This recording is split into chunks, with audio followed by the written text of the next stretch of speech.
இதை விட கொடூரமான சம்பவம் இந்த உலகத்தில் நடக்க முடியுமா அப்படின்னு சொல்கிற அளவுக்கு ஒரு பயங்கரமான சம்பவம் தெலுங்கானாவில் நடந்திருக்கு. ஒரு ஆள் ஒரே நாள் நைட்டில் 6 பேரை போட்டு தள்ளுறாரு. இந்த சம்பவம் ஒட்டுமொத்த தெலுங்கானாவையும் வந்து உழுக்குது. எதுக்காக இதை பண்ணார் அப்படின்னு எல்லாரும் கேட்க ஆரம்பிக்கிறாங்க.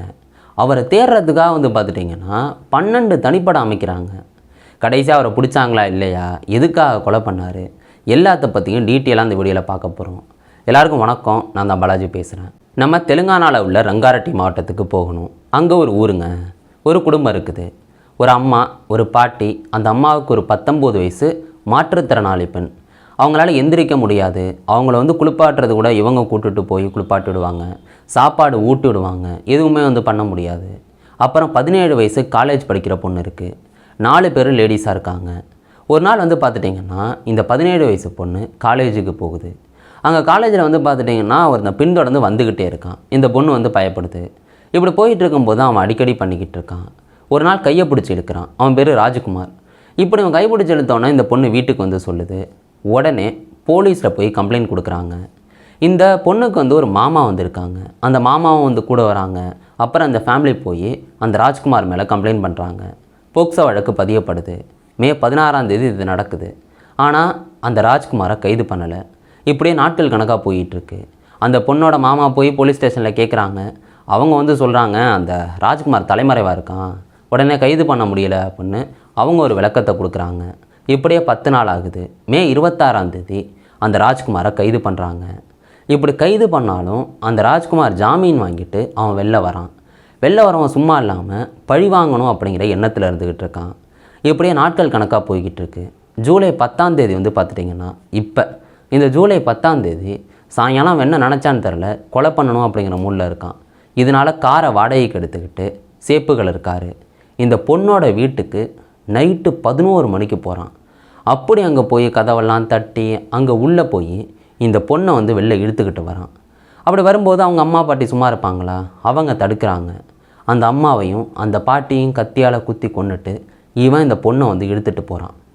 காரில் ஏற்றிட்டு இவன் பக்கத்தில் இருக்க அவனோட கிராமத்துக்கு தைவாலகுடா அப்படின்னு சொல்லப்படுற கிராமம், அங்கே கூட்டுட்டு போய் ஒரு குளம் இருக்குது. அந்த குளத்தில் தண்ணி இல்லை.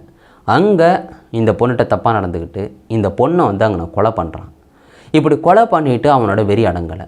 என்ன பண்ணுறான்னா, இவன் அந்த பாடி அங்கேயே விட்டுட்டு இவனோட வீட்டுக்கு போகிறான். அங்கே போயிட்டு இவங்க ஒய்ஃபு பிள்ளைங்க தூங்கிக்கிட்டு இருக்காங்க. 4 வயசு குழந்த, அப்புறம் 18 மாத குழந்த. போய் அவங்க ஒய்ஃபை எழுப்பி சண்டை நடக்குது. அப்போ அவங்க ஒய்ஃபையும் குத்தி கொள்கிறான். அடுத்த 4 வயசு புள்ள, 18 மாத குழந்த, 2யுமே கொலை பண்ணுறான். இப்படி 6 பேரை 3 இடத்துல கொலை பண்ணிட்டபடி இவன் அந்த வந்தான்ல சேப்புகள் இருக்கார், அதுலேயே தப்பிக்கிறான். போகும்போது அங்கேயே ஏரோப்ளைன் மோடில் போட்டுட்டு போகிறான். இப்படி போகிறவன் எங்கே போகிறான், என்ன ஆறான்னு தெரில. ஆனால் போகும்போது ஒரு விஷயம் பண்ணியிருக்கான். தன்னோட அப்பாவுக்கு அடித்து நான் இது மாதிரி 6 பேரை கொலை பண்ணிட்டேன், நான் இனிமேல் தற்கொலை பண்ணிக்க போகிறேன் அப்படிங்கிற மாதிரி சொல்லிட்டு போயிருந்திருக்கான். அவர் உடனே போலீஸுக்கு அடிச்சிருந்துருக்காரு. போலீஸ் வந்து இந்த 3 இடத்துக்கு வந்து பார்க்குறாங்க. கம்ப்ளைண்ட்லாம் வாங்கிக்கிட்டு இவங்க விசாரிக்க ஆரம்பிக்கிறாங்க.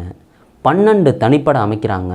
பல கோணங்களில் வந்து விசாரணையெல்லாம் நடந்துக்கிட்டு இருக்குது. வேறு யாராவது ஈடுபட்டிருப்பாங்களா அப்படின்னு.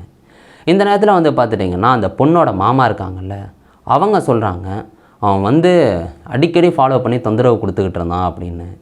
இதில் இன்னொரு புரளி இல்லாட்டி ஒரு விஷயம் வந்து பேசப்பட்டுச்சு அந்த கிராமத்தை சுற்றி. அந்த 17 வயசு பொண்ணுக்கு ராஜ்குமாரை பிடிச்சிருந்தது அப்படின்னு. அதுக்கு அந்த மாமா என்ன பதில் சொல்லியிருந்திருப்பாருன்னா, அதெல்லாம் கிடையாதுங்க, இவன் வந்து பொழுதனையும் ஃபாலோ பண்ணிக்கிட்டு இருந்தான், அப்படி பிடிக்குது அப்படின்னா எங்கள் வீட்டு பொண்ணே சொல்லியிருந்திருக்கும். அப்படிலாம் சொல்லலை. அந்த பொண்ணு பயங்கரமான வெறுப்பில் இருந்துச்சு. அந்த பொண்ணும் வந்து தானே கம்ப்ளைண்ட் கொடுத்துச்சு அப்படின்னு அவங்க ஒரு விளக்கத்தை கொடுத்துருப்பாங்க. இதே நேரத்தில் இந்த ராஜ்குமாரோட ஒய்ஃப் இருக்காங்கல்ல, அவங்க பல கொடுமைகளை அனுபவிச்சுக்கிட்டு இருந்திருக்காங்க. முதல்ல இவங்களுக்குள்ளே எப்படி கல்யாணம் நடந்திருக்குன்னா, இந்த ராஜ்குமார் வந்து நல்ல வசதியாக தான் இருந்திருக்காப்புல, நிலம்லாம் இருந்திருக்கு. அந்த கல்யாணம் பண்ண ஒய்ஃப் சரிதா அப்படிங்கிறவங்க, அவங்க வந்து பார்த்துட்டிங்கன்னா அதே கிராமத்தை சேர்ந்தவங்க தான். பிஎட் முடிச்சுட்டு சும்மா பாடம் எடுத்துக்கிட்டு இருக்காங்க. அப்போ இந்த பொண்ணை ராஜ்குமார் பார்க்குறாப்புல, பார்த்து லவ் பண்ணுறாப்புல. ஆனால் என்ன, ராஜ்குமாரோட அவங்க மூப்பு. அப்படி பார்த்து லவ் பண்ணி கல்யாணம் பண்ணுறாங்க. அந்த கல்யாணம் பண்ணது சரிதாவோட அண்ணனுக்கு பிடிக்கவே இல்லை. அதனால அவங்க பேசவும் இல்லை. இப்படியே வந்து போய்கிட்டே இருக்குது. கல்யாணம் பண்ணி இந்த 4 வயசு குழந்த அது ஒன்று பிறக்குது, 18 மாத குழந்த அது ஒன்று பிறக்குது. நல்லபடியாக தான் வாழ்ந்துக்கிட்டு இருந்திருக்காங்க. ஆனால் என்னென்னா அந்த ராஜ்குமார் சும்மா இல்லை, அப்படியே பொண்ணுங்களுக்கு பின்னாடி போக வேண்டியது. அந்த கதையை வந்து இந்த சரிதாட்ட சொன்னோன்னே அது பயங்கரமான சண்டையாக மாறுது. அந்த ஆள் வந்து ஆக்ரோஷமாக பிள்ளைங்களை போட்டு அடிக்க வேண்டியது, இதுதான் நடந்துக்கிட்டே இருக்குது. இங்கே சரிதாவை வந்து பார்க்குறது அவங்க அம்மா தான் அடிக்கடி வந்து பார்க்க வருவாங்க. அவங்களோட அண்ணா அதை பற்றி கண்டுக்கிறது இல்லை. 2 குழந்தை பிறந்ததுக்கு அப்புறம் தான் அவரும் வந்து பார்க்க வராரு. ஒரு வாட்டி அவர் என்ன சொல்கிறாருன்னா, நாங்கள் போனோங்க, அங்கே போனால் குழந்தைய வந்து அந்தளவுக்கு பயமுறுத்தி வச்சுருக்காரு. ஏன்னா அந்த குழந்தை அவங்க அப்பாவை பார்த்து சும்மா அந்தளவுக்கு பயப்படுது. இவர் சொல்லியிருக்காரு, குழந்தையெல்லாம் அப்படி பயமுறுத்தி வளர்க்காதீங்கங்க, நல்லா வளங்க அப்படின்னு சொல்லியிருக்காப்புல. அதுக்கு அந்த ராஜ்குமார் அங்கே அமைதியாக இருந்திருக்காரு. இந்த சரிதாவோட அண்ணன் வீட்டுக்கு போனோன்னே சரிதாவை போட்டு பயங்கரமாக டார்ச்சர் பண்ணியிருந்திருக்காரு. இப்படி பல கொடுமைகளை இந்த சரிதா அனுபவிச்சிருக்காங்க. ஆனால் அதை எதையுமே தன்னோட அண்ணன்ட்டையும் தன்னோட அம்மாட்டையும் சொல்லலை. ஏன்னா அவங்க விரும்பி தானே இந்த வாழ்க்கையை சூஸ் பண்ணாங்க. அதனால் அது மட்டும் இல்லாமல் இந்த 17 வயசு பொண்ணு இருக்குல்ல, அந்த பொண்ணுகிட்ட அவன் அப்படி வந்து ஃபாலோ பண்ணுறான் அப்படிங்கிறதும் சரிதாவுக்கு தெரிஞ்சிருக்கு. சரிதா இது மாதிரி வேண்டாம் அப்படி இப்படின்னு பேசுகிறாங்க. அதுவும் வந்து பயங்கர சண்டையாக வந்து மாறுது. இவங்க முதல்ல தைவாலகுட கிராமத்தில் தான் இருந்திருக்காங்க. ஆனால் ஒரு கட்டத்தில் பக்கத்தில் உள்ள ஒரு கிராமத்துக்கு போகிறாங்க. அங்கே போகும்போது தான் இந்த பொண்ணு வீடு அங்கே இருந்திருக்கு. முதல்ல அந்த பொண்ணுக்கு வந்து ஒரு அப்பா இருந்திருக்காங்க. அவங்க நல்லபடியாக முதல்ல இருந்திருக்காங்க. ஆனால் அவங்க இறந்து போனதுக்கு அப்புறம் தான் இவன் சேட்டையை ஆரம்பிச்சிருந்துருக்கான். இவனுக்கு அந்த குழந்தை இருக்குதுல்ல, அந்த 4 வயசு குழந்தை, அது சின்ன குழந்தை விளையாடலாம், பக்கத்து வீட்டுக்கெல்லாம் போய் அது மாதிரி ஜாலியாக அந்த வீட்டிலலாம் போய் விளையாண்டுருந்துருக்கு ஒரு காலகட்டத்தில். ஆனால் அந்த 17 வயசு பொண்ணோட அப்பா இறந்ததுக்கு அப்புறம் இவனோட சேட்டையை காமிச்சு இந்த பொண்ணு எங்கே போதோ பின்தொடர்ந்துக்கிட்டே இருக்கான். இது மாதிரி உங்கள் அப்பாவை நான் தான் கொலை பண்ண அப்படிலாம் ஒரு இடத்துல சொல்லியிருந்திருக்கான். இப்படி காலேஜ் போயிட்டு அப்படி வீட்டுக்கு வர்ற வேலை கையை பிடிச்சி இழுக்கும்போது தான் இனிமேல் இப்படியே விடக்கூடாது, இவன் மேலே கம்ப்ளைண்ட் கொடுத்தே ஆகணும்னு அந்த பொண்ணோட அம்மா பாட்டியெல்லாம் யோசிச்சுட்டு அந்த பொண்ணோட மாமாட்ட சொல்கிறாங்க. அவங்களும் வந்து போய் கம்ப்ளைண்ட் கொடுக்குறாங்க. 10 நாள் கழித்து கைது பண்ணாலும் ஜாமீனில் வெளில வந்துடுறாரு. வெளில வந்ததுக்கு அப்புறமும் சும்மா இல்லாமல் மறுபடி எல்லாரையும் பழி வாங்கணும் அப்படின்னு 6 பேரை வந்து போட்டு தள்ளுறாரு. இதில் என்னென்னா ரொம்ப ஒரு கொடுமையான ஒரு விஷயம். அது அந்த ஒரு 19 வயசு பொண்ணு இருக்குது பாருங்கள், மாற்றுத்திறனாளி. அந்த குடும்பத்தில் இருந்தது 4 பெண்கள் அப்படின்னு சொன்னேன். அதில் 3 பேர் இறந்துட்டாங்க. இந்த ஒரு லேடி அவங்களால எதுவுமே வந்து பண்ண முடியாது, படுத்து தான் வந்து கிடப்பாங்க. அவங்களுக்கு சாப்பாடு கூட ஊட்டி விடணும், லெட்டின் பாத்ரூம் அதெல்லாம் வந்து அவங்கள கூட்டுட்டு போகணும். அந்த குடும்பத்தில் இப்போ யாருமே இல்லை. பணம் கொடுக்கறதுக்கு நிறையா பேர் வராங்களாம்.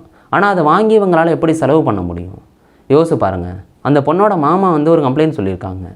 இது மாதிரி நாங்கள் அந்த மே 16ஆம் தேதி கம்ப்ளைண்ட் கொடுத்தோன்னே அங்கே உள்ள எஸ்ஐ வந்து ஆக்ஷன் எடுக்கலை. அவங்க வந்து அதை கண்டுக்காமல் விட்டாங்க. அப்படின்னு வந்து கம்ப்ளைண்ட் பண்ணோன்னே எஸ்ஐயை வந்து சஸ்பெண்ட் பண்ணிடுறாங்க. இதில் இன்னொரு குற்றச்சாட்டு போலீஸ் மேலே வைக்கிறாங்க. அது என்ன தெரியுமா? இங்கே ஜூலை 10ஆம் தேதி வந்து நைட்டு கொலை நடந்துட்டுல, அந்த 2 பேரும் அங்கே இறந்து கிடக்குறாங்க, அம்மாவும் பாட்டியும். ஃபுல்லாக அந்த ரத்தமாக இருக்குது. அந்த மாற்றுத்திறனாளி பொண்ணால் எந்திரிச்சு போக முடியாது. அந்த ரத்தத்திலே அந்த பொண்ணு வந்து கிடக்குறாங்க.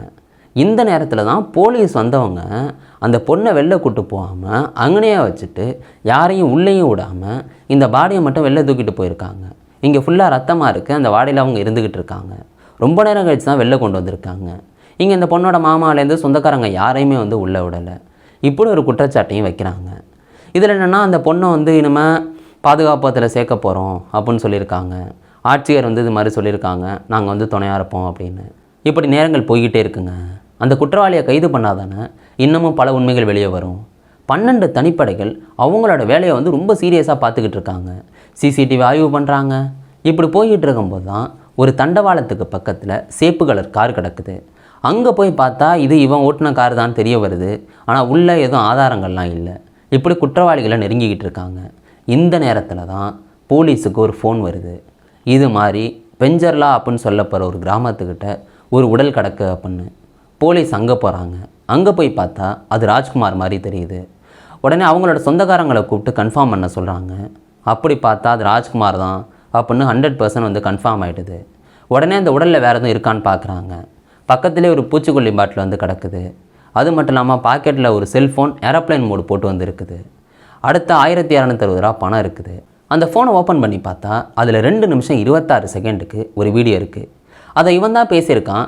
ஜூலை 10ஆம் தேதி கொலை நடந்ததில் அன்றைக்கி சாயங்காலம் 4:45 போல் தான் இந்த ஃபோன் எடுத்து இப்படி பேசியிருந்திருக்கான்.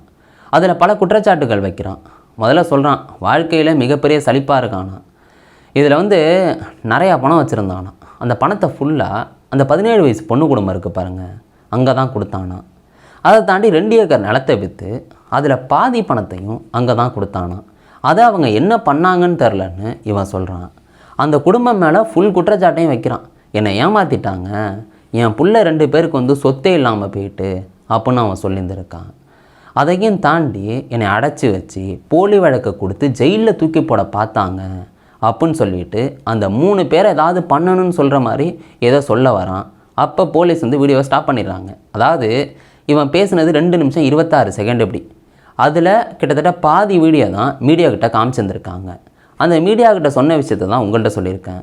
மிச்சம் அந்த பாதியில் என்ன பேசலாம் அப்படிங்கிறது தெரியலை. அந்த குடும்பம் சொல்கிறது இவன் அந்த பொண்ணை ஃபாலோ பண்ணிக்கிட்டு இருந்தான், அதனால தான் போக்சோ வழக்கு கொடுத்தோம் அப்படின்னு சொல்லியிருக்காங்க. இங்கே இவன் வந்து ஒரு குற்றச்சாட்டை வைக்கிறான். நான் காசெல்லாம் ஃபுல்லாக கொடுத்தேன், 2 ஏக்கர் நிலத்தை விற்று பணத்தை கொடுத்தேன் இப்போன்னு இவன் ஒரு விஷயத்த சொல்கிறான்.